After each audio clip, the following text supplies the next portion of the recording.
ভাতা ও সামাজিক নিরাপত্তা কর্মসূচিতে লক্ষ্য নির্ধারণে ত্রুটি কমিয়ে সহায়তা কার্যক্রমকে সমন্বিত করতে ফ্যামিলি কার্ড কর্মসূচি চালু করছে সরকার। আগামী 10 মার্চ এ কার্যক্রমের উদ্বোধন করবেন প্রধানমন্ত্রী তারেক রহমান। প্রথম ধাপে দেশের 13 জেলার একটি করে ওয়ার্ডে বিতরণ কার্যক্রম শুরু হবে। সংশ্লিষ্ট সূত্র জানায়, কর্মসূচির সুষ্ঠু বাস্তবায়নে উপজেলা থেকে ওয়ার্ড পর্যায়ে কমিটি গঠন করা হয়েছে। প্রতিটি কমিটির প্রধান হিসেবে প্রথম শ্রেণীর একজন সরকারি কর্মকর্তাকে দায়িত্ব দেওয়া হয়েছে, যাতে উপকারভোগী নির্বাচন ও তদারকি প্রক্রিয়ায় জবাবদিহি নিশ্চিত করা যায়। এর আগে অর্থমন্ত্রী আমির খসরু মাহমুদ চৌধুরীর সভাপতিত্বে ফ্যামিলি কার্ড সংক্রান্ত কমিটির সভায় সিদ্ধান্ত হয়, প্রাথমিকভাবে 2টি উপজেলায় পাইলট প্রকল্প চালুর পরিকল্পনা থাকলেও তা সম্প্রসারণ করে 13টি উপজেলার 13টি ওয়ার্ডে বাস্তবায়ন করা হবে। মহিলা ও শিশু বিষয়ক মন্ত্রণালয়ে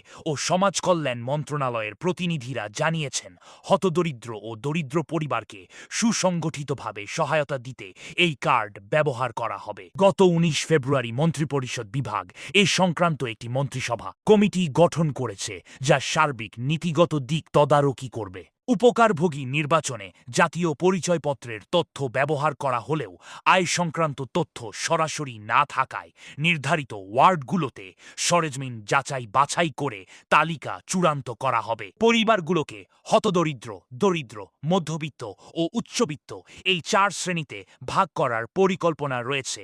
প্রথম ধাপে যে এলাকাগুলোতে কার্যক্রম শুরু হচ্ছে সেগুলোর মধ্যে রয়েছে বনানীর করাইল বস্তি, পাংশা, পতেঙ্গা, বাঞ্ছারামপুর, লামা, খালিশপুর, চরফ্যাশন, দিরাই, ভৈরব, বগুড়া সদর, লালপুর, ঠাকুরগাঁও ও নবাবগঞ্জ উপজেলা। ইউনিয়ন ও ওয়ার্ড পর্যায়ের কমিটিগুলো 5 কার্যদিবসের মধ্যে উপকারভোগীর তালিকা চূড়ান্ত করবে। অনুদানের অর্থ ব্যাংক বা মোবাইল ফাইন্যান্সিয়াল সার্ভিসের মাধ্যমে সরাসরি বিতরণ করা হবে। নীতিমালা অনুযায়ী নারীদের পরিবার প্রধান হিসেবে কার্ড দেওয়া হবে। তিনি আলাদা ভাতা না পেলেও পরিবারের অন্যান্য সদস্য নির্ধারিত সুবিধা গ্রহণ করতে পারবেন।